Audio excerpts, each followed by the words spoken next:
Tounès Rahim, Denise Boucher et Slimane Tir, bonjour. On vous rencontre aujourd'hui ici au comité de quartier de Lemelé pour la campagne de lutte contre l'abstention. Je pense donc que je vote car vous êtes candidat pour les municipales. Alors j'aimerais que dans un premier temps vous vous présentiez tous trois. Voilà, quel est votre parcours politique, d'où vous venez. Voilà, pour que les Roubaisiens vous connaissent un petit peu plus s'ils ne vous connaissent pas déjà. Qui peut commencer ? Merci Slimane. Alors je me présente, je suis Tounès Rahim, je suis juriste de formation, je suis présidente d'une association sportive et culturelle, une présidente d'un club de football féminin plus particulièrement. Je baigne dans la vie associative depuis plus d'une quinzaine d'années avec pour volonté de faire changer les choses dans la ville de Roubaix. J'ai été élue à la ville de Roubaix de 2001 à 2008, si je ne me trompe, en tant qu'adjointe à la jeunesse. Aujourd'hui, je milite encore avec les Verts de Roubaix dans le cadre d'une liste citoyenne ouverte et on espère réaliser un très bon score dans ces municipales 2014. Alors, je passe la parole à ma collègue. Donc moi c'est Denise Boucher, donc mon histoire est un peu plus longue peut-être que celle de Tounès, mais Tounès n'en démérite pas moins.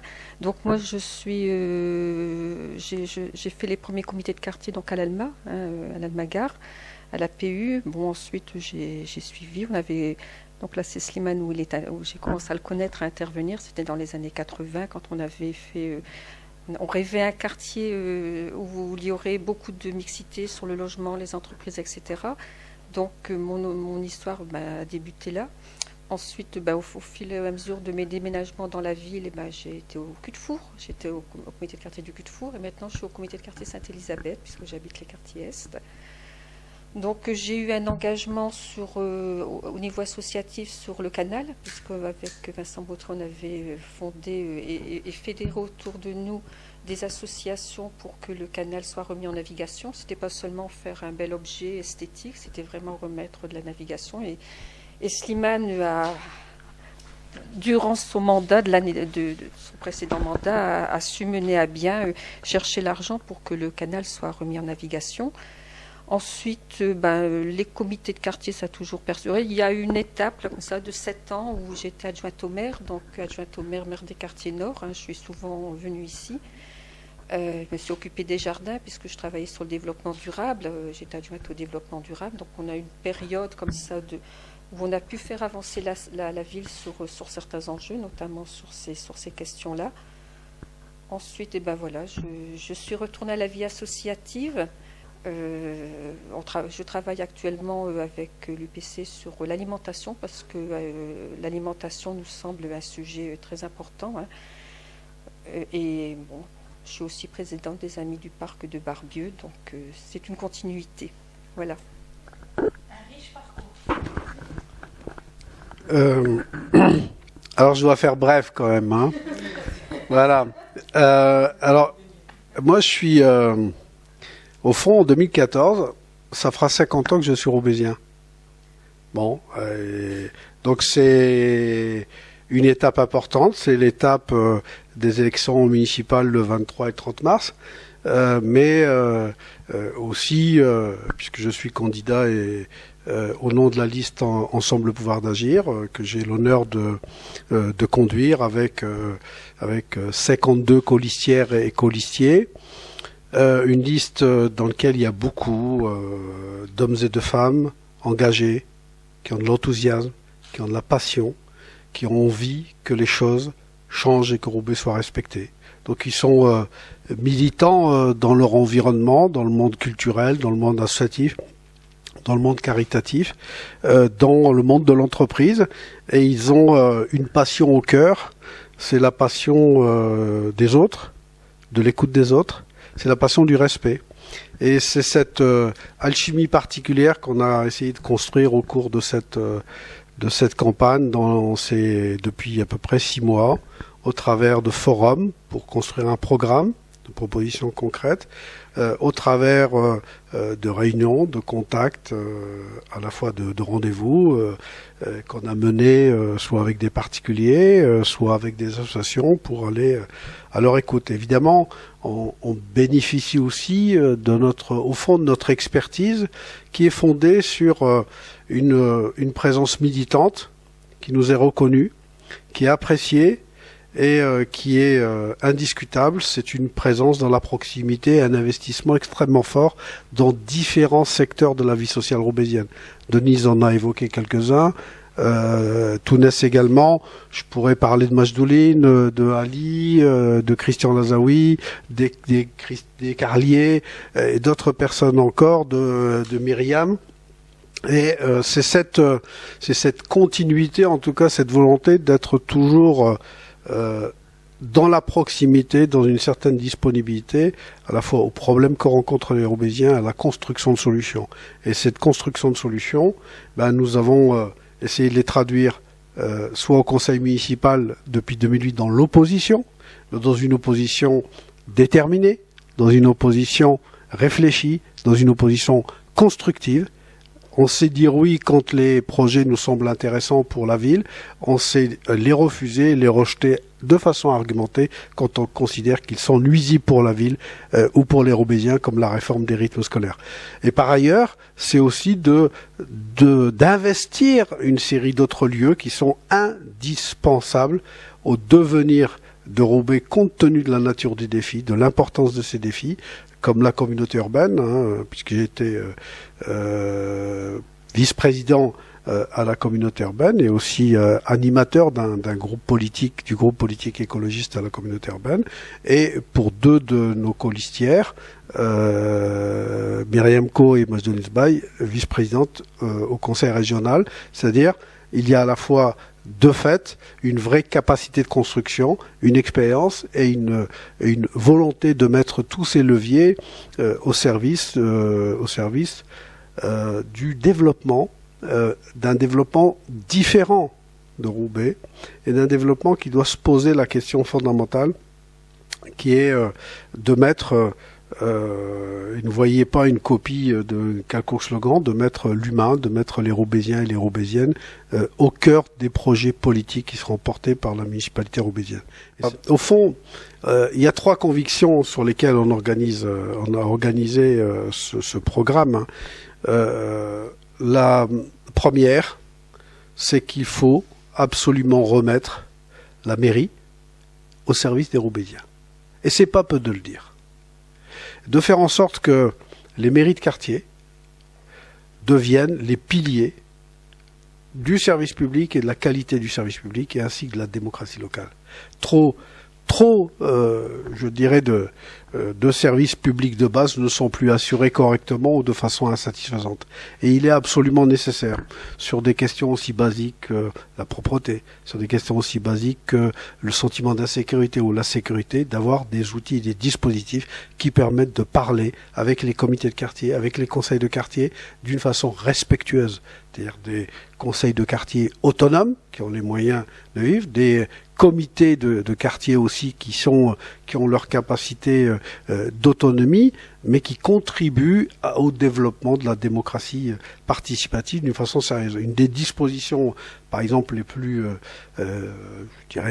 innovantes, c'est de dire que pour nous, 100% des budgets d'intervention des mairies de quartier doivent être discutés en termes de priorité avec les conseils de quartier, parce que c'est comme ça qu'on fait une démocratie participative qui soit active. Il y a beaucoup d'autres mesures sur les obligations de présence, sur la disponibilité et le fait que les maires de quartier, c'est une structure qu'on avait nous poussée dans le mandat 2001-2008, doit être au cœur de cette idée qu'il faut faire vivre la citoyenneté et l'engagement collectif tous les jours, pas de temps en temps au moment d'une élection. Donc ça, c'est un premier élément qui est extrêmement important, c'est-à-dire c'est remettre en route la machine municipale, les services publics, au service de ce projet à la fois mieux en termes de qualité de service dans les services publics, de la motivation pour les agents, parce que c'est important, mais au fond, vous devez être heureux et fiers de travailler pour les Roubaisiens. C'est le message que doivent porter les élus dans cet aspect qui est de remettre au fond un projet collectif au service des Roubaisiens, démocratie participative, je l'ai dit, et puis réexamen bien évidemment de plein de possibilités, les ouvertures des salles de sport, des moyens divers et variés dans tous les domaines, les crèches, etc. Bon, Denise et Tounès en parlant de façon plus précise. La deuxième conviction, c'est que Roubaix doit se faire respecter dans la métropole. Roubaix est la deuxième ville de la région Nord-Pas-de-Calais. Et son sort aujourd'hui dans la métropole, 5e roue du carrosse, est inacceptable. Et donc nous ferons en sorte que Roubaix soit respectée, ce qu'elle n'a pas été dans ces dernières années, et ça c'est inacceptable. Et donc on a besoin d'un rapport de force, on a besoin d'un signal extrêmement fort pour dire il faut absolument mobiliser autrement les moyens, répartir autrement les moyens dans la métropole pour permettre l'aménagement, le développement de l'emploi, la liaison entre au fond l'emploi et puis la situation des Roubaisiens, la question évidemment du logement dégradé qui est une question extrêmement importante pour les Roubaisiens, et puis assurer au travers de ces choix aussi la transition énergétique, la transition écologique, parce que beaucoup trop de maisons à Roubaix sont des passoires énergétiques et ça coûte extrêmement cher au portefeuille. Évidemment, ça a des impacts sur l'environnement, sur le CO2, mais évidemment sur le pouvoir d'achat des gens, et ça, c'est une absolue nécessité. Puis après, il y a une troisième conviction, au fond, qui s'est affirmée dans ces rencontres, dans ces discussions, c'est qu'il faut faire appel à la créativité. Et que la manière de penser un projet de développement qui se pose, au fond, l'autre question, c'est beaucoup trop occupé ces 3 derniers mandats, les majorités sortantes, elles se sont beaucoup trop occupées des pierres. Nous, on veut s'occuper des gens. Et on veut miser sur l'humain, sur la créativité, sur les talents. Et Roubaix doit absolument devenir la ville des innovateurs, la ville des créatifs, la ville des créateurs. Et ça, c'est c'est dans tous les domaines. Dans le domaine du textile, dans le domaine culturel, dans le domaine aussi de la création de sa propre vie. C'est pour ça que pour nous, tout ça est lié aux moyens qu'on veut redéployer autour des questions sportives, autour de la question scolaire, parce que l'enjeu de la réussite, de l'épanouissement des jeunes et des moins jeunes, et c'est un enjeu considérable de mieux être et de mieux vivre. Je vais revenir sur les conseils de quartier, parce que sur les conseils de quartier, je les ai vécus en tant qu'association. Je les ai vécus avant le mandat de 2001, puisque je faisais partie des comités de quartier. Et on a le sentiment finalement que les comités de quartier, les associations avaient un lieu de rassemblement. Et ce qu'il a manqué à mon sens pendant ce mandat, c'est que les comités de quartier, mais j'en fais partie, donc on se sentait assez isolés. On n'avait plus lieu de réflexion commune. Il y avait une tentative de la ville, il me semble qu'il y avait j'ai assisté à 1 ou 2 réunions pour remettre une charte. Ça n'a jamais, les réunions se sont arrêtées, n'ont jamais abouti. Donc il y a vraiment un chantier à reprendre sur la participation, et d'abord ce chantier doit se construire avec les habitants, les comités de quartier, et ne pas avoir de décisions, parce qu'on avait un peu le sentiment aussi qu'il y avait des décisions un peu autoritaires de la ville. Voilà, pour avoir vos subventions, vous devez faire ça, ça et ça. Voilà ce que l'on propose, mais quand c'est proposé de manière comme ça tellement forte, il n'y a plus d'espace pour pouvoir intervenir, et d'autant plus que cette intervention, elle ne peut pas être que individuelle. Les comités de quartier individuellement, quand on allait dans ces réunions, se sentaient assez démunis. Donc comment on aide justement à refaire sur la ville un sentiment collectif de proposition, et ça, je pense que c'est essentiel. Il y a des mesures, pour moi, qui me semblent extrêmement phares et emblématiques. C'est des mesures qui concernent aussi le bien-être des habitants. On a vu, en regardant dans d'autres villes aussi, parce que une politique verte, c'est une politique qui peut être aussi humble et qui regarde ce qui se passe à côté. D'autres villes, comme par exemple dans le Vaucluse, une mutuelle a été mise en place, c'est-à-dire que la ville peut négocier des systèmes de mutuelle pour que ses habitants payent moins cher la mutuelle. On prend un grand volet, on négocie énormément, et puis les personnes, au final, vont payer beaucoup moins cher leur mutuelle. On sait que Roubaix est une ville pauvre. C'est la ville la plus pauvre de France. Est-ce que ces mesures sociales ont été mises en place? Non. Alors que ce serait très facile de regarder, de voir la mutuelle qui propose les meilleurs compléments, etc., pour pouvoir permettre à toutes ces personnes qui, justement, renoncent à une mutuelle de pouvoir bénéficier d'un tarif privilégié. C'est une mesure qui ne demande pas des millions, mais qui demande juste un petit peu de réflexion. Une grande priorité aussi pour moi, et je pense qu'on pourra en reparler, c'est aussi l'emploi. L'emploi à Roubaix, c'est une grande difficulté pour les jeunes. Retrouver du travail, pouvoir être formé déjà. La formation, c'est quelque chose de prioritaire. Si on pouvait revoir, et c'est l'une de nos propositions, aussi les formations qui sont proposées avec Afobat, par exemple, sur tout ce qui est les emplois d'avenir, sur le développement, l'environnement, tout ce qui est éco-construction. C'est des métiers porteurs, c'est des métiers d'avenir, et c'est sur ces filières qu'il nous semble opportun de pouvoir aujourd'hui travailler pour justement donner du travail à tous les Roubaisiens. On va passer aux questions des habitants, puisqu'on a Allez-y. leur rencontre, leur demander de remonter les questions qu'on a posées. Donc on a Malika qui habite ici sur le quartier qui se dit que depuis que le tri sélectif a été mis en place à Roubaix, il y a un gros souci de propreté, les poubelles qui restent sur les trottoirs, des sachets qui sont déposés à droite à gauche. Elle se demande comment vous pouvez répondre à ce problème. Alors oui, on peut constater que quand même il y a un manque de présence sur les quartiers pour faire d'abord un constat, parler avec les gens, leur dire que bon, c'est peut-être pas, faut rentrer sa poubelle. Il manque, on a détecté sa cadre de vie et c'est vraiment largement insuffisant. Donc il nous semble qu'on pourrait déjà, soit par des conciergeries, soit par des régies d'entretien, faire en sorte que les dysfonctionnements remontent et que l'on puisse y pallier le plus rapidement possible. Donc sur ce point que la communauté urbaine, il y a des choses à faire. Par exemple, en faisant le porte-à-porte, on se rend compte que beaucoup de gens disent « Oui, mais nous, on n'a pas de voiture pour aller à la déchetterie. » Alors peut-être qu'il y aura à organiser un système via les associations, via plusieurs, pour pouvoir aider les personnes qui ne peuvent pas effectivement se déplacer à la déchetterie. Donc ça, c'est un point important. La communauté urbaine a pris sa décision et il faudra certainement accompagner, soit en faisant de l'explication, et sans doute aussi, après beaucoup d'explications, certainement sévir. Je pense que les poubelles, hier on a fait du porte-à-porte, il y avait une dame, elle ne pouvait pas passer avec sa fille dans le fauteuil roulant parce que les poubelles étaient sur le trottoir. Donc il y a une vraie question, comment on fait que les gens, les personnes, les Roubaisiens, soient au courant de la réglementation, acceptent de la respecter, et ensuite d'éviter les dépôts sauvages. Donc les dépôts sauvages, c'est récurrent depuis quand même de nombreuses années. Et là, c'est pareil, il y a à la fois de l'explication, mais également, il faut le dire quand même, au bout d'un certain temps.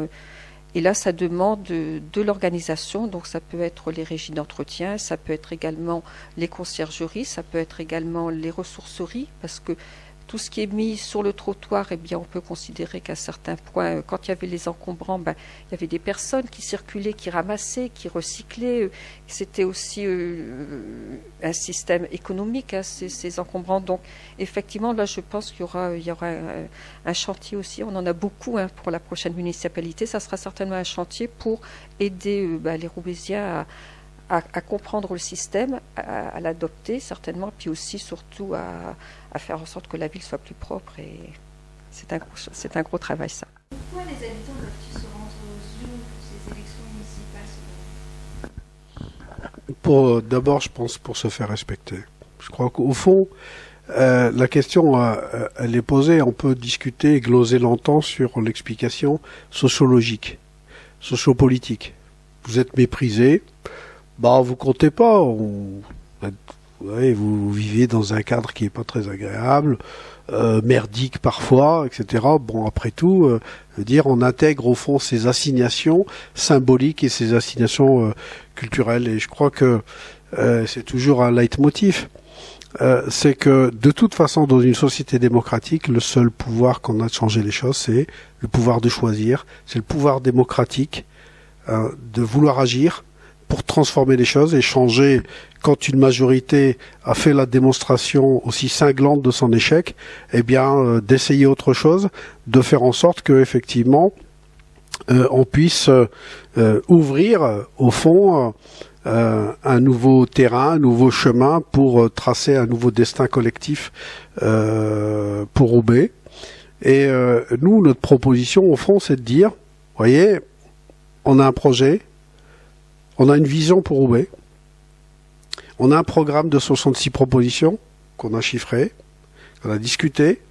Et au fond, puisque on sort de 30 ans d'échecs, d'une dizaine d'années d'accélération des inégalités, etc., eh bien, tentons d'écrire ensemble un nouveau destin pour Roubaix. Tentons de prendre le pouvoir d'agir ensemble.